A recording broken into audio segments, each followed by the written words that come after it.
Naalala ko nung bata ko, umaattend ako ng mga, yung meeting sa bahay, yung mga charismatic. Kasi may chicha yun eh. After nung programa, siyempre bata ka, siyempre makatikim ka ng ladies choice, at saka yung juice na nasa glass. Tapos meron ka pang sopas. May binanggit doon lagi na hindi ko makakalimutan. Madalas kong maalala kapag may mga bagay na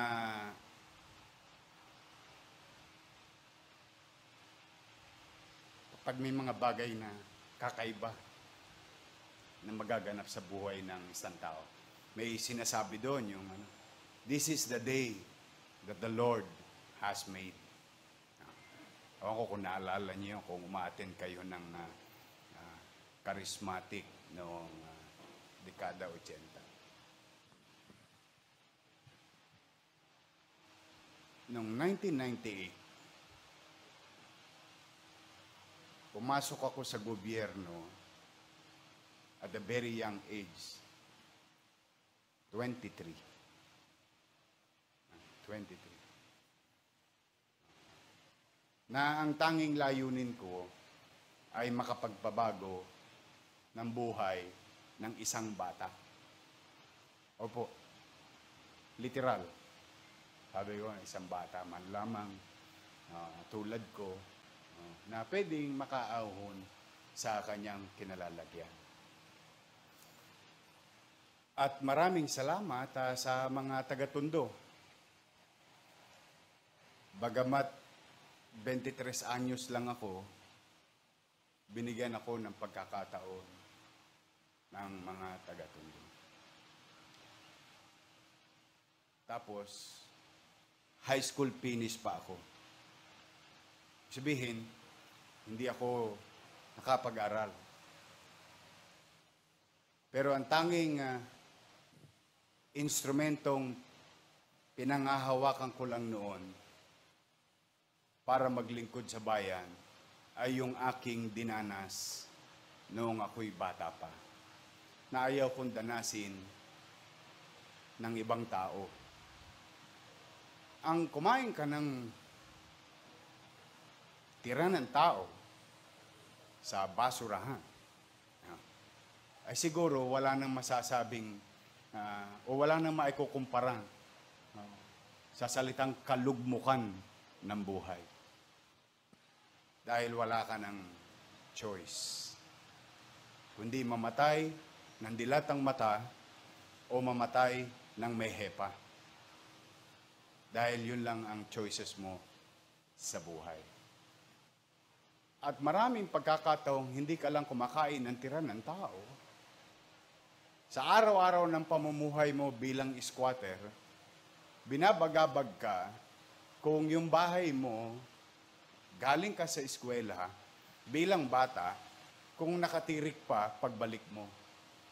Dahil yung lupa, hindi inyo. Ang mga karanasang ito ay isang takot ng bawat tao. No? Pangamba ng bawat tao. Narinig ko rin nung ako'y bata, no? Maraming mga kilalang pamilyang politiko ang nagsasalita sa entablado. Babaguhin ko ang buhay niyo. Laging tuwing halalan, naririnig ko naman yon. Dito sa Tondo, I think, narinig nyo rin yon. Pero parang tuwing halalan, ang mga mahihirap, laging bida sa kwentuhan. Pag sa kwentuhan, angat na angat ang mahirap.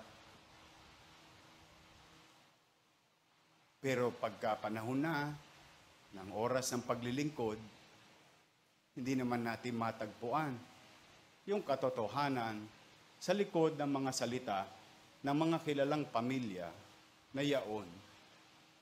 Doon sa patunay o naghahanap tayo ng patunay sa mga sinasabi nila.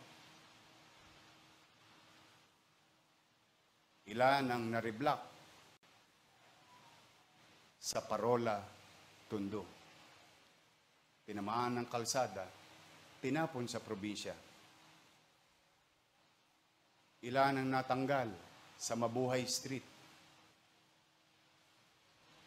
Alam niyo yun dahil nung araw, madalas akong tambay dyan sa Katuparan.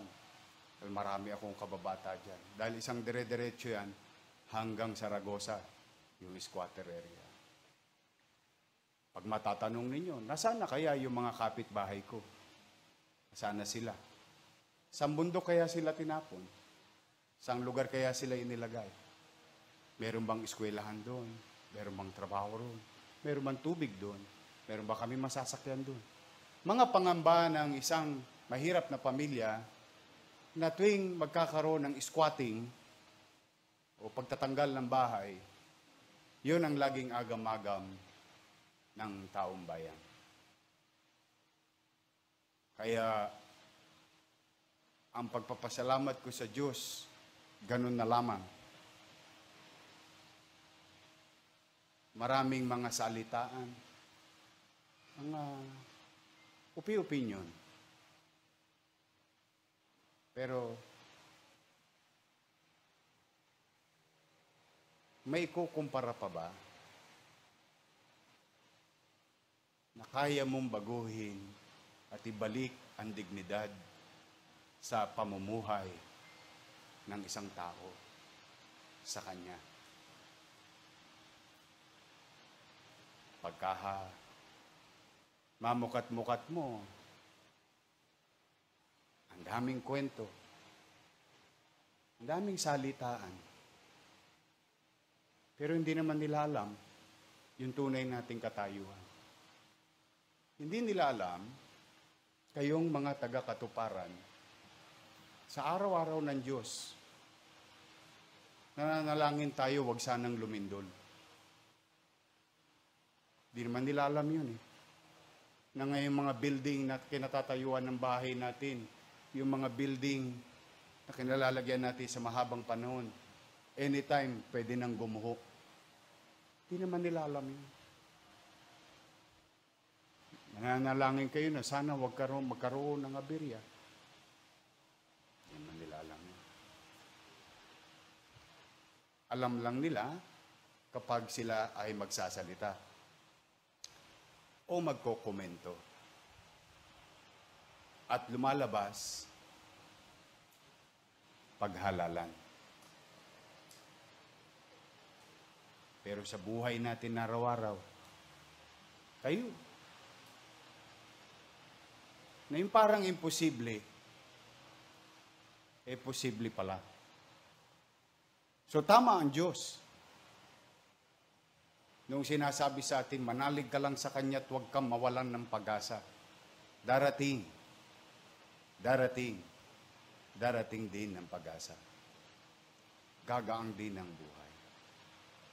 Sa inyo na mga benepisyaryo ng mga bahay na ito, bahay na ba to? Alagaan nyo to. Ingatan ninyo. Paalagaan ninyo. Mamaya, pag magkakasama na kayo ng pamilya ninyo, maghawak-hawak kamay kayo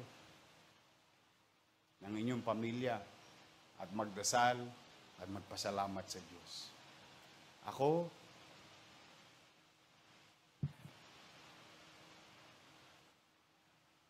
nangarap din ako.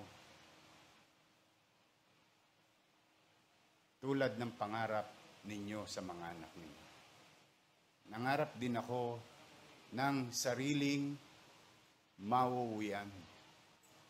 Umulat bumagyo. Pagkaroon ng dilubyo. Magdildil man kami ng asin.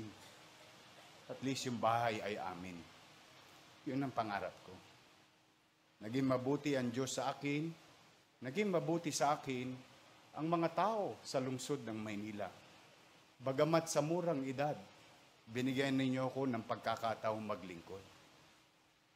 Darating at darating ang oras, liliwanag din ang ating isipan. Sino ang totoo? Sino ang tunay?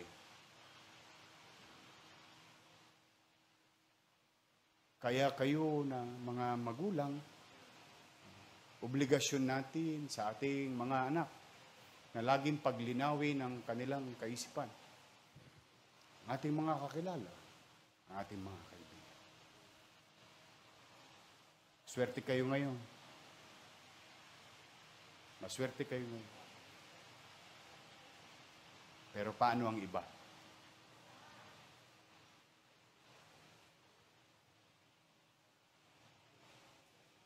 Paano na yung mga maiiwan? Mabibigyan din ba sila ng isang taong sa gobyerno? Nalilingunin talaga sila. Di natin alam. Yan ay tadhana. Magkakaroon din pa kaya sila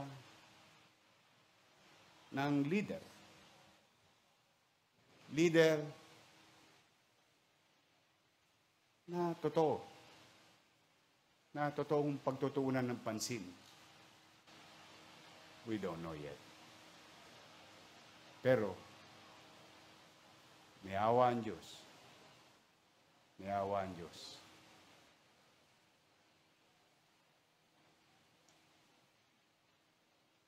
Mabigyan lang ako ng pagkakataon. Walang maiiwan. Walang maiiwan. Ano ang natikman nyo, matitikman nyo.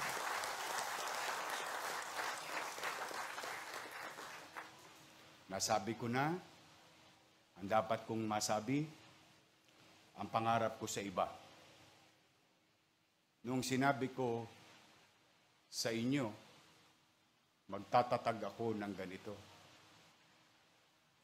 May ilang pang pabida-bida, pero hindi tayo nagpatalo. Tinuloy natin yung laban para sa inyo. Nangyari, kinaya. Alam ninyo, baon sa kalugmukan ang ating lungsod nung ako'y maging alkalde. Hindi kaila. Pero hindi tayo tumigil. Hindi tayo minto. Humanap tayo ng paraan kung paano mapapataas ang antas ng pamumuhay ng tao, lalo na ang mga mahihirap nating kababayan. Kaya no matter what is important at the end of the day, panatag ang pamumuhay ninyo. At may pagkakataon pala. At sa mga matatandang nandito, buti na lamang inabot nyo to. Buti na lamang balang araw, magpapantay ang mga paa ninyo. Pipikit ang mga mata ninyo. Papanatag kayong lilisan sa mundong ito na ang inyong mga anak, na ang inyong mga mahal sa buhay ay may maayos ng matitirahan. Yan ang pangarap ko sa inyo. Kaya ko bang gawin? Kayo na ang humusga. Naintindihan ko ba kayo? Kayo na ang humusga. Dahil nung sinabi ko sa inyo, sa totoo lamang, harangan man ako ng tangke, ng bundok. Nung sinabi kong magtatatag ako ng 1,000,000 pabahay, gagawin natin yun. Dahil ayokong kayo lang ang sasaya ngayong umagang ito. Loobin nawa ng Diyos. Loobin nawa ng Diyos.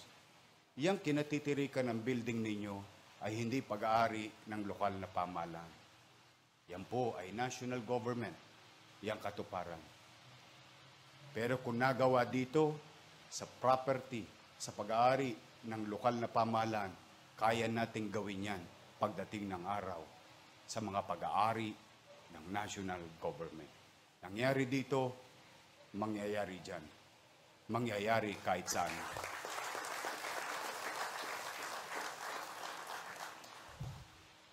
Kaya, salamat sa Diyos. Salamat sa Diyos. Salamat sa Diyos dahil nabigyan ako ng pagkakataon, mabigyan ko kayo ng ngiti sa gitna ng pandemyang ito. Ngiting hindi mababayaran ng anumang halaga. Tunay na ngiti. Tunay na saya. At tunay na kapanatagan. Doon sa ibang building, maaari kayo nanonood sa Facebook. Doon sa ibang tao, manalig. Manalig kayo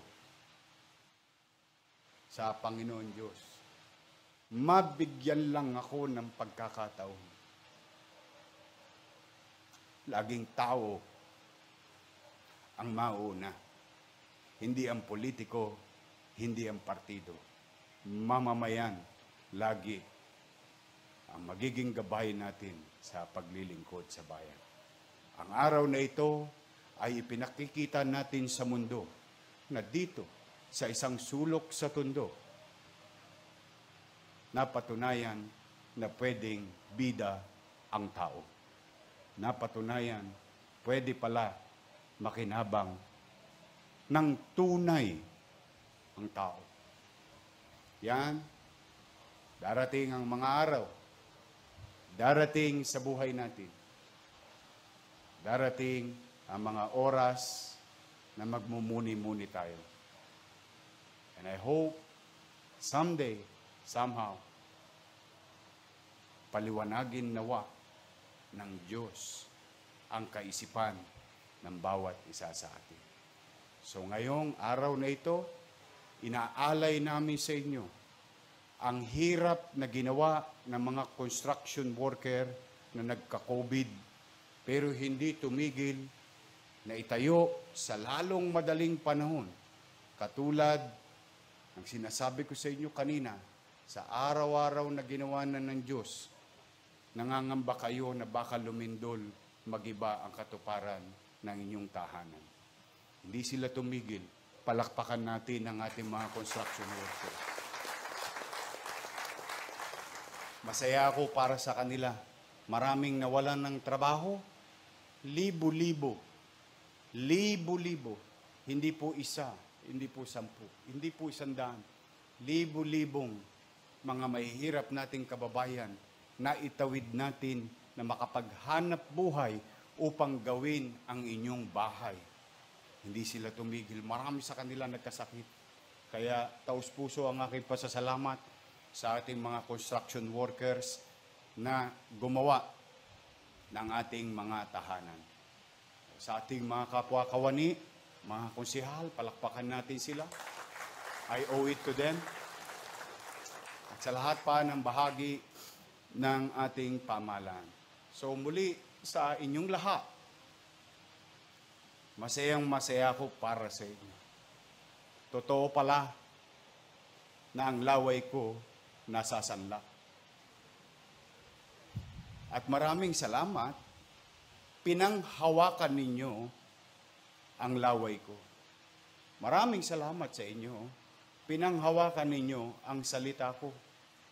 Dahil, kung maalala ninyo, ipinangako ko sa inyo to noong 2019. Maraming salamat, bagamat bata pa ako, binigyan ninyo ako ng pagkakataon. I hope hindi ko kayo nasawi. Gusto nyo pa bang dumami to?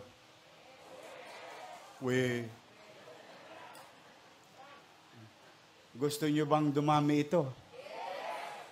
Gusto nyo ba yung iba pa ninyong kapitbahay magkaroon? Dapat lang. Damay-damay na to. Tama. Yun din ang gusto ko eh.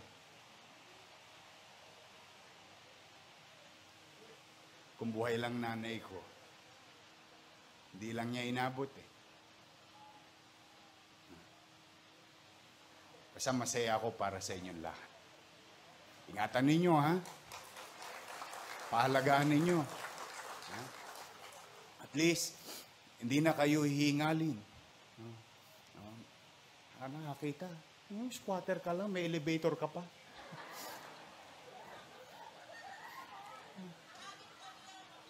Yeah? I mean, what kind of differences that can make and made, you know? Kaya, sa totoo lang, isa lang ang pangarap ko, naging libo-libo. Ngayon, yung iba naman, huwag kayong mag-alala. Matatapos to, Marso, yung isa. Susunod na yung isa pang building. Niawa ang Diyos. Walang maiiwan. Basta ako, kahit ano pang sabihin nila, ang importante sa akin, kayo, tao, mamamayan. Yun ang dahilan kung bakit ako pumasok sa pamahalaan. Maraming salamat sa pagkakataon na yon. Mag-iingat kayo.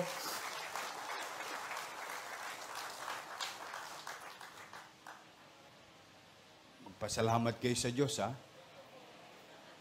Huwag kayo isko. Sa Diyos kayo magpasalamat. Ako, tulay lang. Importante, nakatawid kayo. I love you. Mag-iingat kayo. Mahal na mahal ko kayong lahat. Magandang araw. Pagpalain nawa kayo ng pong may kapal. Manila, God first.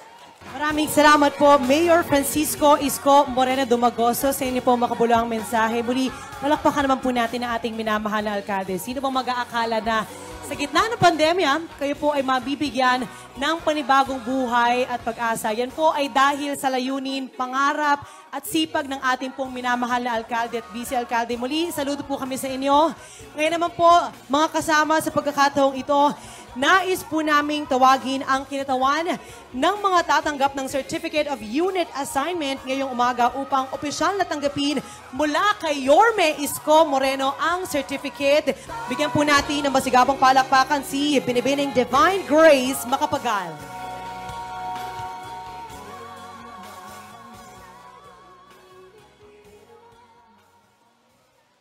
Good morning po. Ayan, share ko lang po Unang-una, binabati ko po ng magandang umaga lahat ng nandirito sa mga kinatawa ng Manila Urban Settlement Office. Lalong-lalo na po ang ating butihing Mayor Isko Moreno Dumagoso and Vice Mayor Hani Lacuna. Mai-share ko lang po, no? Sabi nga ni Mayor, sabi natin kay Lord, Lord, thank you. So, nais ko lang po ibahagi yung maliit na kwento. No, nung maliit po ako, lumaki po kami, nangungupahan lang kami. Hanggang sa nung nakapag-asawa ko, sa kagustuhan namin na tumayo sa sariling mga paa. Nagsimula kami sa bahay na